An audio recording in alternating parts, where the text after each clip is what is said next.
Ulalo itong si Recto, napakayabang, nakita mo ba? Nakikiusap lang si Bongo, sabi, wag nyo namang Wag niyo galawin utusan. sana yung PhilHealth kasi Opo.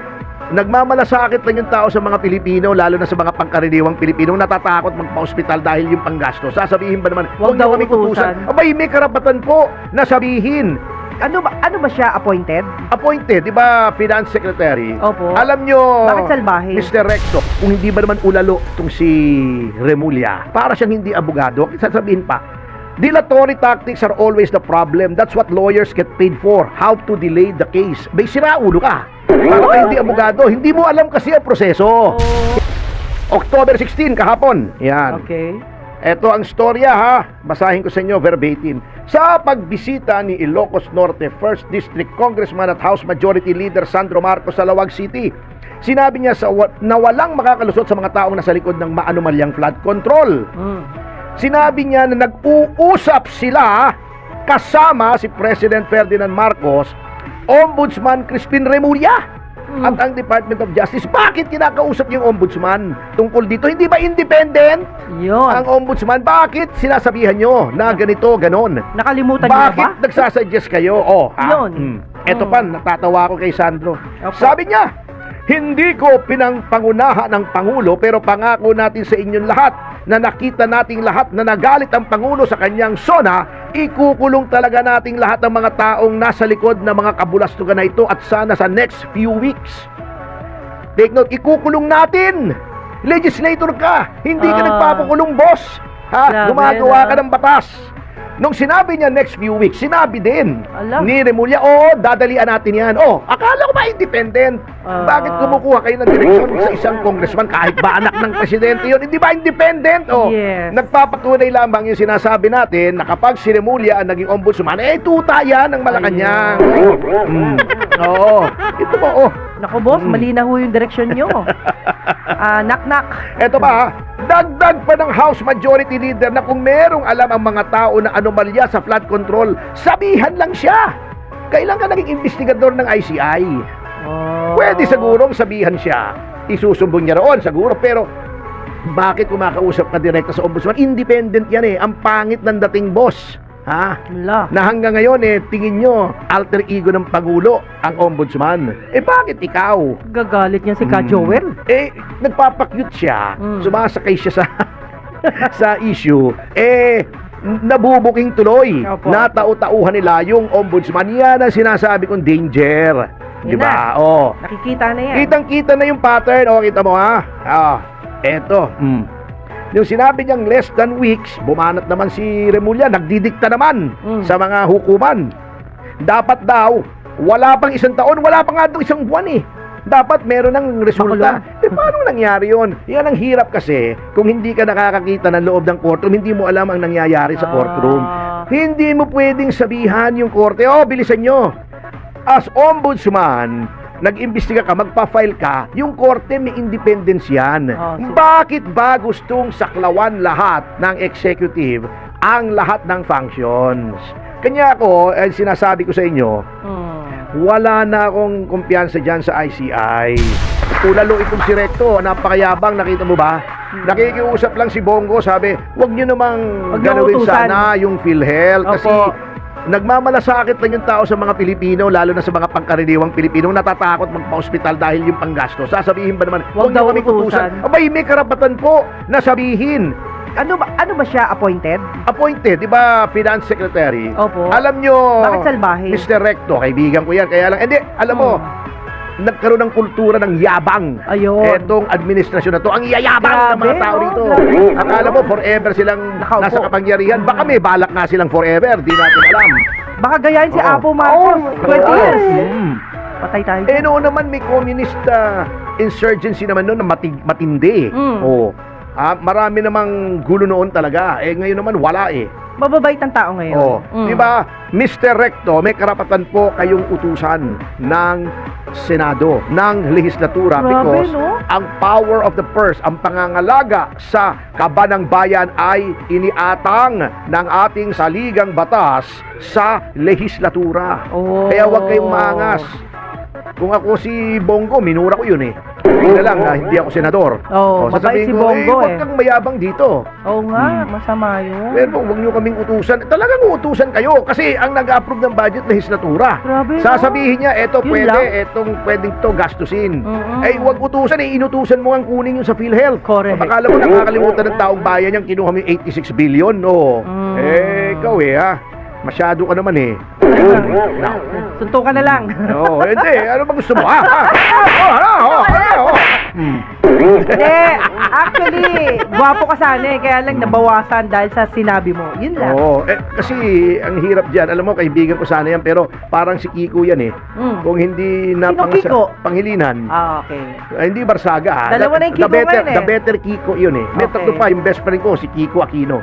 Tatlo na Pero sila. ang palayo talaga niya, Buboy. Anyway, kung hindi na pangasawa si Vilma, di mananalo eh. Oo naman. Anyway, oo, ngayon ang angas, oh. Kaya nga Grabe Mr. naman Vilma po Santos. kayo. Anyway, yan po ang nangyari na sa gobyerno natin. Oh. Napakagulo na, mga kasama. Katulad niyang, eto, natatawa ko rito, ha. Natatawang napapailing. Oh.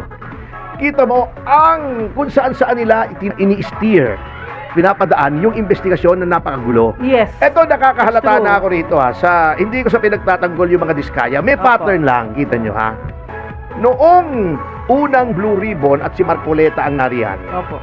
papunta na sa mga taong ayaw nilang mapunta doon yung investigasyon nung nagte-testify sina Diskaya. Opo. 'Di ba? Bibigyan na ng WPP, 'di ba? I-endorse na ng Senate President na noon ay si Escudero. Opo. Nung nabanggit si Martin Romualdez, pinalitan si Marcoleta, pinalitan si Siya rin. si Escudero. Okay. Ginawang si Ping. Opo. Kitang-kita naman natin kung paano pigilin ni Ping Lacson yung pagpunta kay Martin Romualdez. Yun.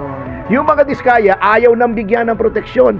Kaya may restitution pa na wala naman sa batas, na puro kalokohan. Eto, kitang-kita nyo yung pattern ha. Okay. Di napigil na nga nila si Diskaya. Opo. Then, pumasok na yung Independent Commission on Infrastructure. Yes. Na nandun dati si Magalong, nung hindi rin nila gusto yung pinagtutunguhan ni Magalong, ginulo rin nila, inintriga nila, sinabi nila may problema daw yung appointment hanggang sa nag-resign si Magalong. Okay. Ha? Yes. Okay, eto na. May tatanong ako sa iyo. Halimbawa, yung isang anak mo, halimbawa, binata o dalaga, Binata talaga. humingi sa'yo ng pambili ng damit. Okay. Sabi mo, oh, eto ha, bumili ka ng gusto mong damit. Opo. Kung anong gusto mo, bahala ka. Yes. Independent ka. Mm. O, ikaw ang masusunod. Ay, thank you, Nay. Thank you, Opo. Tay. Opo. Pero hindi, sama ako. Ay, hindi Sasama na ako sa independent. SM. Kaya sa Shangri-La. Tapos siya pipili. O kaya sa Robinsons. Di nandoon, namimili yung anak mo. No. Eto yata maganda. Hindi maganda yan. Hindi ba? Patay tayo. Huwag yan. Ano ba, dalaga? Masyadong sexy yan. Huwag Opo, yan. Opo.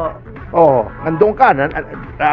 Mali. Looking over your shoulder, di ba? Ito, maganda yata itong sapatos ito. Di bagay sa iyo yan. Ito, mas Oo. maganda. Parang ito, hindi mo naman pinipili, pero parang mas maganda yata ito. Ito yata mas Suggestion bagay ang kulay. lang. Oo. Pero, paano naging independent yon? Tama. Mali po yun. Kaya nga, ito.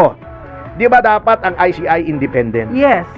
Yung ombudsmans, dapat independent yon. Yes. Kaya nga, ang pagtutol natin kay Remulla ay hindi dahil funny looking siya, kundi dahil siya ay tao ng presidente at Oo. nakita naman natin kung paano pilitin siyang ipasok. Opo. Pinilipit, binendalo, binrake dalo na nga eh.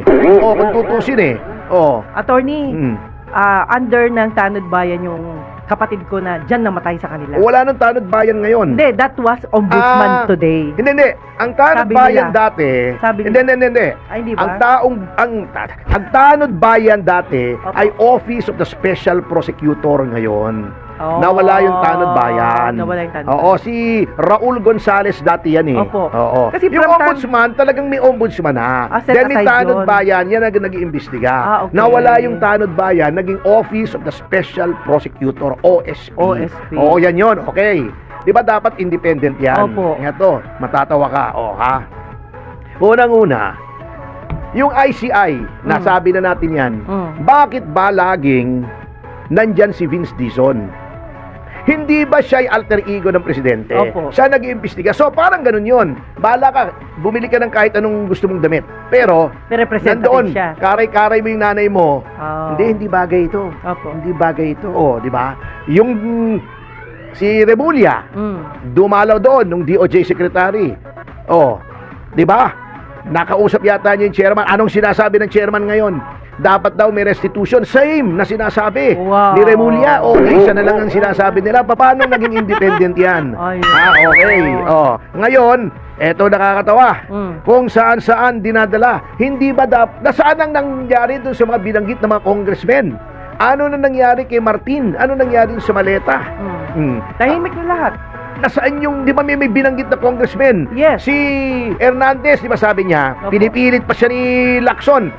O di ba, hindi, akala ko magbabanggit ka ng mga senador. Ayan, nakita natin lahat yan. Oh. Sabi niya, hindi po, nasa computer ko po mga congressmen. Ala. Tumigil na si Lacson doon. Tumigil Wala siya. nang in-schedule na Sunod. investigasyon pagkatapos noon. O baka ngayon, ang gulo, kita mo ha, ginugulo nila, ang ginawa nila, si Bongo naman ang pinupuntirya nila. Oh. Di ba? O, paano mangyayari sa atin ngayon? Binibigyan ng kasalanan. Oo. Yung negosyo ng tatay, wala namang binabanggit na Bongo rito eh. Ang tingnan nyo muna yung ghost projects, yung mga congressmen Yun. na binanggit. Ang daming binanggit na congressmen, wala ako nakikitang tinawag. Tinawag nyo si Martin. Isang beses para lang masabing tinawag nyo. Ginawa pang Oo. Di ba? Hindi nyo naman sinabi sa amin kung ano na pag-usapan. Ngayon, pinofloat nyo pa na, uy, baka pwedeng state witness ito. Paano magiging state witness from all indications? kasama siya. Kasama siya. Siyang nasa pinuno, siyang speaker eh. Opo. Siya may control. Ngayon, ang ginagawa nila, PR move lagi. Pinakawalan ni speaker yung mga propagandist niya. Guest dito, guest doon, pinapalabas na wala siyang kasalanan. Nakikita nyo na yung pattern eh. Bago, yung mga diskaya na unang-unang nang baggit kay Martin, bigla mo ba naman sasabihin, hindi mo pa nga na-evaluate yung testimony? Ito na naman isa na naman ang sinasabi ng isang member ng ICI at ni Remulla. Hindi pwedeng gawing state witness ang mga diskaya. Di ba si Singson Opo. nagpa-interview, personal view daw niya yun. Bakit naman pinapublicize mo yung personal view mo? Member ka ng ICI. Ayun. Parang si Lacson, di ba? Tinuligsa siya ni Marcoleta. Opo. Bakit ka nagpapa-interview? Na tingin mo hindi credible si Diskaya, mas credible si Hernandez. Mali na yan. Oo, ito, ganoon din ang ginawa. Nag-media rin sila. Sinisiraan nila sila Diskaya. Bakit? Hindi ko sinasabing walang kasalanan, pero ayaw nilang maging state witness ang mga diskaya kasi baka kung sinong ituro. Ayaw nilang bigyan ng proteksyon. Gusto nila naiipit ng mga diskaya. Bakit? Alam ko na ang game plan yan eh. Iipitin nila ng ipitin yan. Sa kanila sasabihin, sige, baka plunder yan, no bail. Pero pag sasabihin mo, walang kasalanan, si ganito, si ganon, si ganyan, hindi ka namin Tapos iipitin. Oo. Yun ang game plan dyan. Halatang halata natin. O, kita mo ha. Yun ang nakakatawa nga rito. Di ba? Opo. Bakit naman pumunta na naman kay yung sa CLTG, yung sa tatay ni Bongo? Ginugulo nila, tinatanggal nila. Ito pang isa, ito, report ito ng isang media organization Basahin ko sa inyo verbatim. Kinopya ko, baka sabihin nyo nilalagyan ko ng kulay ito. May nagpadala Okay. sa akin. Opo. Ito hanapin natin. Ito. Kita mo ito. October 16 kahapon. Yan. Okay. Ito ang storya Basahin ko sa inyo verbatim. Sa pagbisita ni Ilocos Norte 1st District Congressman at House Majority Leader Sandro Marcos sa Lawag City, sinabi niya na walang makakalusot sa mga taong nasa likod ng maanumalyang flood control.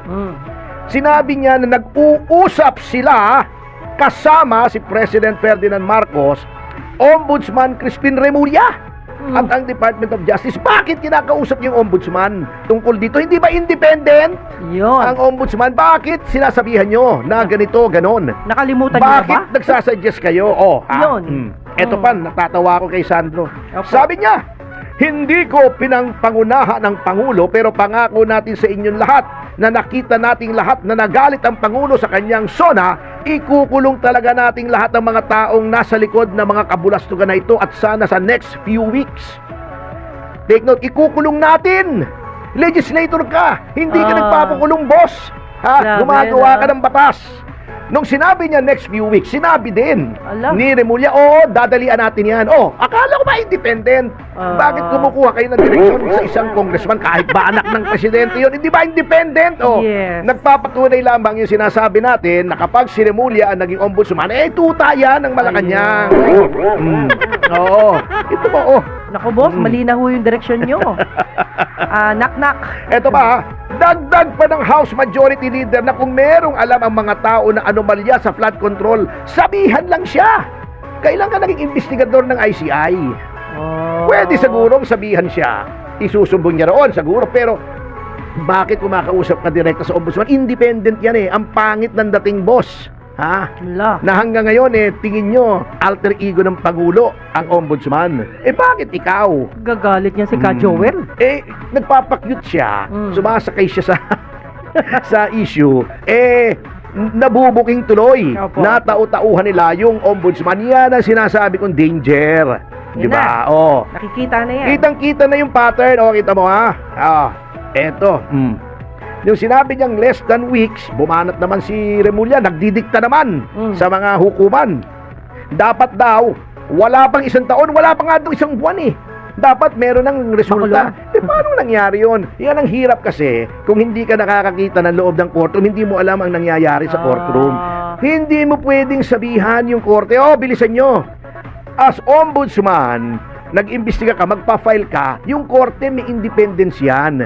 Bakit ba gustong saklawan lahat ng executive ang lahat ng functions? Kanya ako, sinasabi ko sa inyo, wala na akong kumpiyansa dyan sa ICI. Meron pa tong, dapat daw walang dilatory tactics bago, kung hindi ba naman ulalo itong si Remulla, para siyang hindi abogado, sasabihin pa, dilatory tactics are always the problem. That's what lawyers get paid for. How to delay the case. May siraulo ka. Para hindi abogado. Hindi mo alam kasi ang proseso. Hindi ka kasi nag-practice. Grabe yung paninira Hindi ka kasi yan. nag-practice. Hindi mo alam kung ano nangyayari sa korte. Hindi mo alam yung due process. Hindi mo alam, may schedule yan. Maraming kaso. Kaya may calendar Hindi mo pag-aari ang korte. Sumosobra. Kaya sabi sa'yo, isang damakmak na mayayabang. Ang administrasyon na to, may kultura ng kayabangan. Yung mga wag mo kong pag-utusan, mga ganyan. Pasalamat kayo, hindi ako nag-abogado. Di ba? Yari sila. Ay, nako. Ay, yes. Dapat daw erase ang bar ng evidence. Anak ng pating talaga ako. Ay, nako. Sir, teka muna, marami tayong IBP member, di ba? Teka muna. Marami tayong Teka muna abogado. talaga. Kasi magbe-break tayo Okay. Tayo magbabalik.